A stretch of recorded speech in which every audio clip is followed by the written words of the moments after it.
Today I'm gonna show you how to not become a starving artist and actually make money of your passion. I personally don't even care that much about making money with art, but I know that there are like a whole bunch of people out there who like just wanna draw and that's like literally the only thing they wanna do.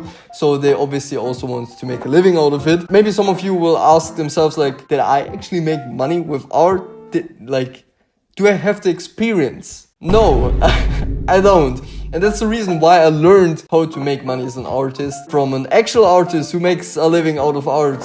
She's called TB Joy, and she worked at Riot also as an independent artist and experienced a whole bunch of those different things. And after learning different ways on how to make money as an artist from her, I decided to make a tier list with the 7 big different ways to make money as an artist. And I also made a free PDF guide. The link is in the description where you can see all of the different ways to make money as an artist, the pros and cons and everything I'm gonna discuss in this video. So yeah, let's go to the first and probably my least favorite way to make money as an artist, which is freelance and commission. The reason why I don't like freelance and commission is pretty simple. It's because you often have like new customers you have to adapt to, you have to do a lot of revisions, and oftentimes you have to do things you don't really give a fuck about, like, you know, kind of boring, and also often it's not really that good paid, and you also like consistently have like this thing of like searching for new customers.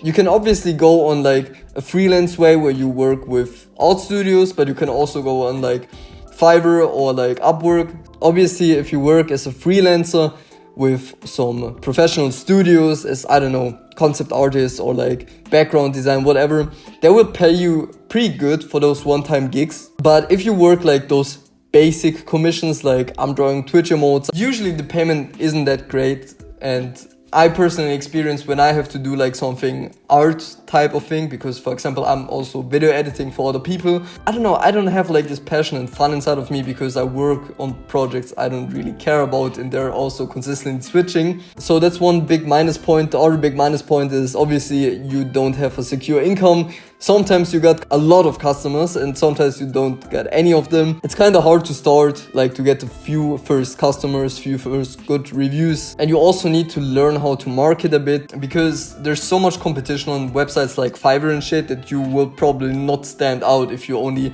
create a gig and that's it. So you have to go on Instagram and TikTok or whatever and kind of promote your stuff. The positive sides are obviously you're independent and you can choose which project you want to do or work on. You know, you have this like kind of freedom, but for me it still feels like just a way to get to money and not to work like on a bigger project you're excited.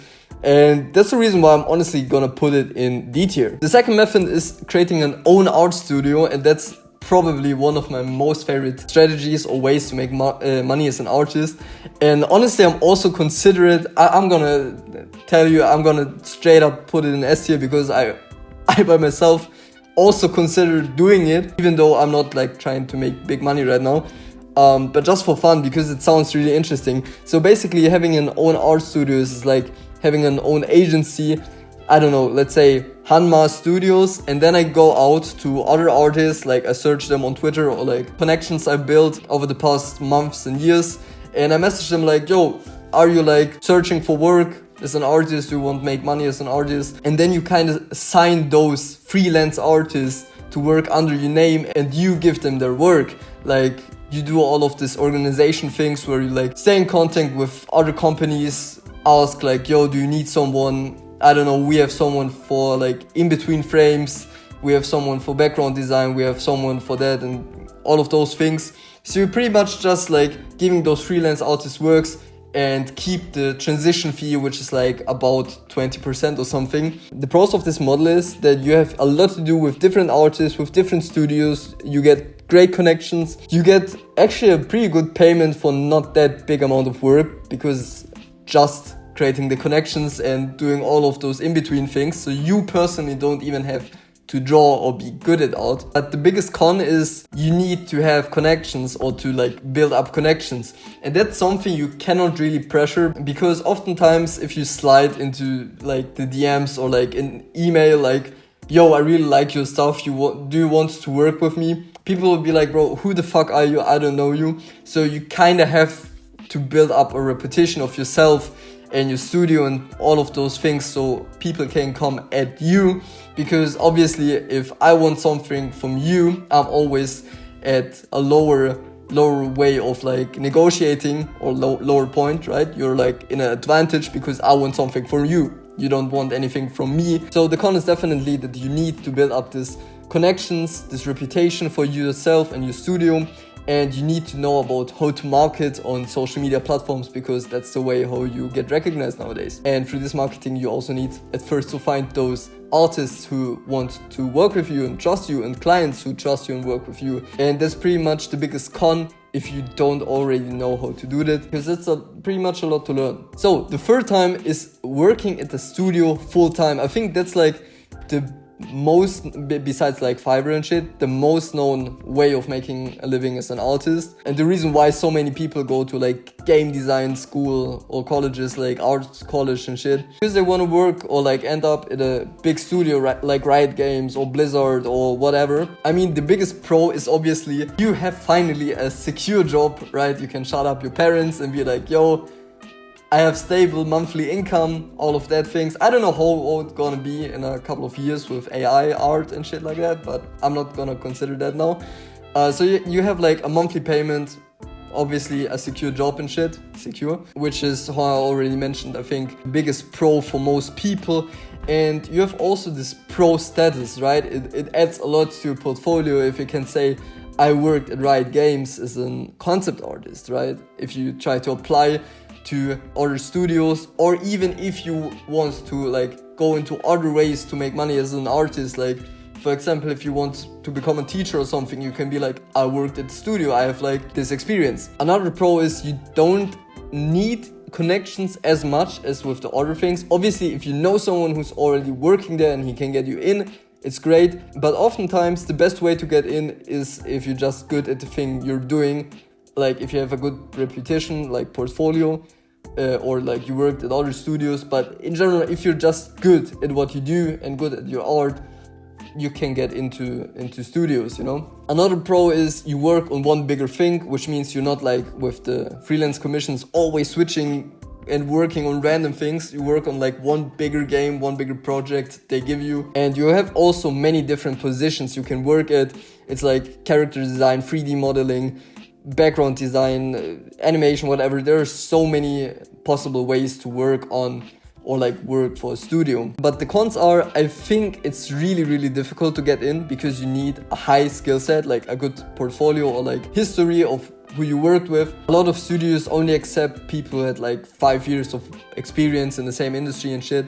So it can be a bit difficult, or like a bit more difficult to get into those studios, especially at the really popular ones like Riot and Blizzard. Second con is you need to adapt their style. So you're not like, oh, I'm gonna draw like whatever I want and the way I want. No, you have to learn the style the studio is using and draw only in this style. So you don't have this self-independence or self-management. And also, if you don't feel like doing art, you just gotta do it anyways, because it's like, you know, it's a structure and you have to show up and do your work. Obviously, the positive thing is, again, you don't have to fuck around with taxes and all of those things like when you're independent. So a lot of things get done for you. And I think the stable income is one of the biggest like pros in this like pro status you get. Those are the biggest two pros, but it also got a lot of cons. But in general, I would put it on B tier, because it has like a whole bunch of cons, but also like a whole bunch of pros. I think I would like to work in the industry like for just a short period of time to get this pro status and the connections and shit.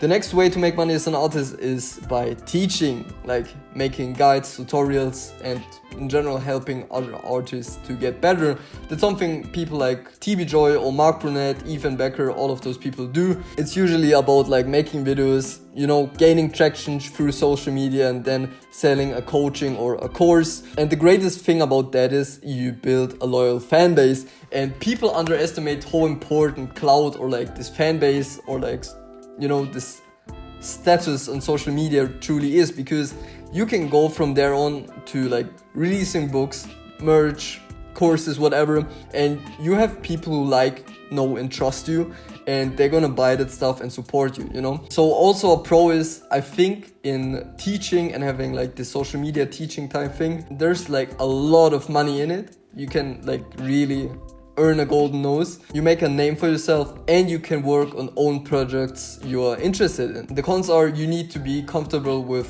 posting, with like, you know, putting yourself out there. You need to learn how to market. You need in general to learn at the beginning a whole bunch of new skills like editing, recording, how to actually become a good teacher. You also need to have a certain skill to teach to people, because if you don't know shit, you cannot teach people, obviously, or like nobody wants to learn from you if you're bad. Also, it will take a whole bunch of time until you really start to make money, because you need at first to put out this content, to gain trust, to show people that you know what you're doing. You know, you cannot like drop your first video and be like, guys, buy my course. I mean, you don't know who the fuck I am, but buy my stuff. So obviously it takes time, but I think it's really rewarding in the long term. So I would definitely put it on A tier pretty much. I really like this way. The next way is becoming a mangaka or a webtoon artist, or like a manhwa artist, right? That simply means you create manga or webtoons and upload it to certain platforms where people can read them for free, or when they buy coins or whatever on the platform and unlock those things, and you get a percentage. Obviously it's different if you work with a publisher or if you work on your own, but let's say you work on your own. The pro is obviously you're independent, you can work and make whatever you want to do. You don't have to send in your stuff to someone to approve it. You can just do things the way you think are the right way. And I think the greatest thing is you literally market yourself through the thing you're doing, right? So with teaching or like freelance commissions, you often have to market outside. But when you have a manga or webtoon you created and it's on the platform, you can just like put in your tags, like your YouTube or Instagram, at the end of every page, and people who read the manga or the webtoon will see that and follow you. So you can use your main work as a way of marketing and building up this kind of personal brand, which is pretty nice to create a fan base and like also create multiple income streams and make like merch or whatever about the series you're creating or you're known for, or also work on it live on Twitch and get money through donations, subs, Patreons, guides on the side you do, and whatever. There are a lot of people who do that, and I think it's a really fun thing if you have this like own big project you're working on and you're known because of the project, and people get more and more interested in you as a person. So I would also definitely put it on A tier. I mean, obviously it has also a lot of cons. For example, you will not get a huge amount of money of only making manga and webtoon. It's not really crazy paid, only if you like blow up. And I know some motherfuckers gonna be like, bro, did you know Eiichiro Oda is a millionaire? Yeah, I know that they're like really rich mangaka and shit, but you're not Eiichiro Oda, bro. So only from the manga or from the webtoon you probably won't make a whole bunch of money. It's really more through the other income streams you build in, and obviously it's also no stable income, and it kind of depends on you. How much are you willing to work and put yourself out and, you know, use all those platforms and opportunities. The next way to make money is by making a own book. This can be an art book, a tutorial or guidebook, also like a light novel or whatever.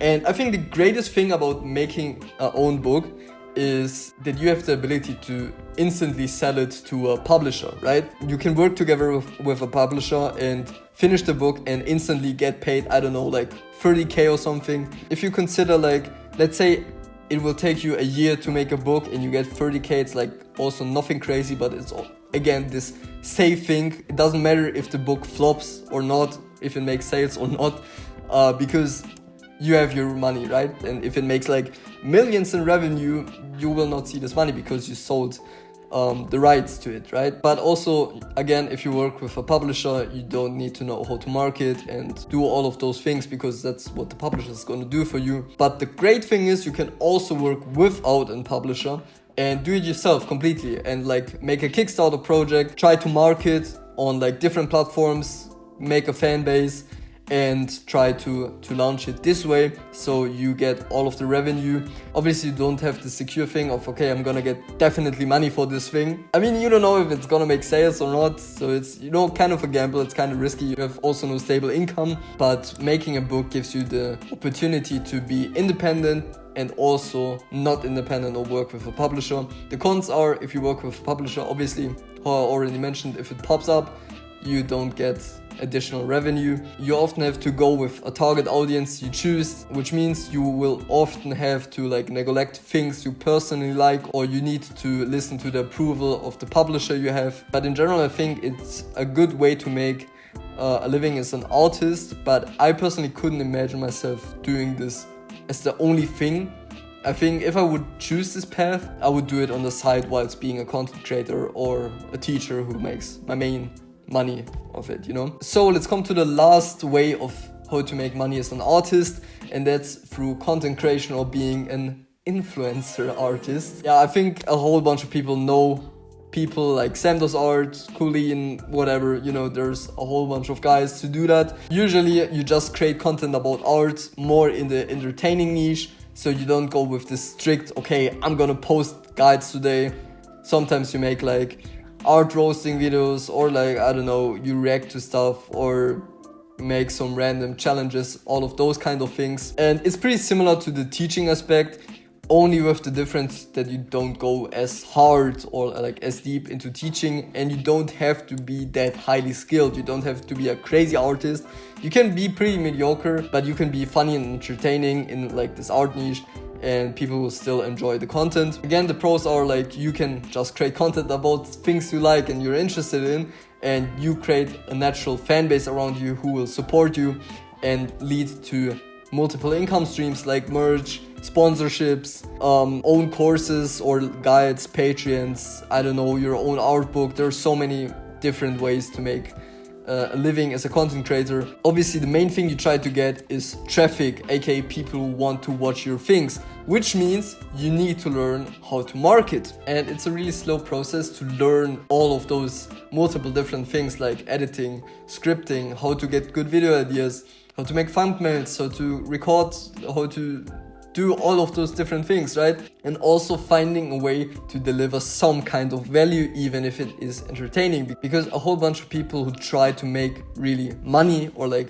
content creation as their like main job forget that nobody gives a fuck about you as a person in the beginning, right? You're just one more random guy who talks to a camera on the internet. Nobody gives a fuck about you, nobody knows you. So at first you have to give people a reason to watch something you do, which can be an unfair advantage. You have a really great sense of humor, good knowledge, all of those different things. But if you would make a video titled "A Day in My Life," nobody will fucking watch it because nobody knows you, right? But if, for example, Samdos Art would make a video only titled "A Day in My Life," people will watch it because they know Sam, right? He already established his name, his personal brand.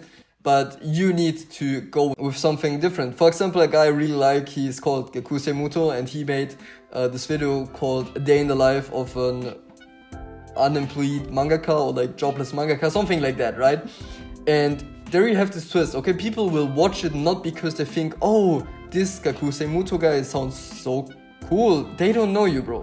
They're gonna watch it because it's the day of a mangaka, right? Because they're interested in creating manga and shit. So at first you need to put your ego behind and your personal thing and put this valuable thing people wanna consume in front. Obviously, cons are you need to manage everything yourself. You need to hold yourself accountable to do that. You need to make the conscious decision, do I want to do content creation for fun as a hobby or really for a living? Because those are two different type of things and two different ways of like going onto content creation. For example, the videos I make are more for hobby and like just for fun. It's also like, you know, I upload some random ass videos which don't deliver any value and it's like random as fuck. I can say I hate black people, but I just make them because I think I like to watch them. And another con is obviously you don't have secure income, and it will take a whole bunch of time before you will start getting any money off it, you know? Because as I already mentioned, people need to know, like, and trust you before they will actually spend money on some product you got. But in general, I think it is really worth waiting and working.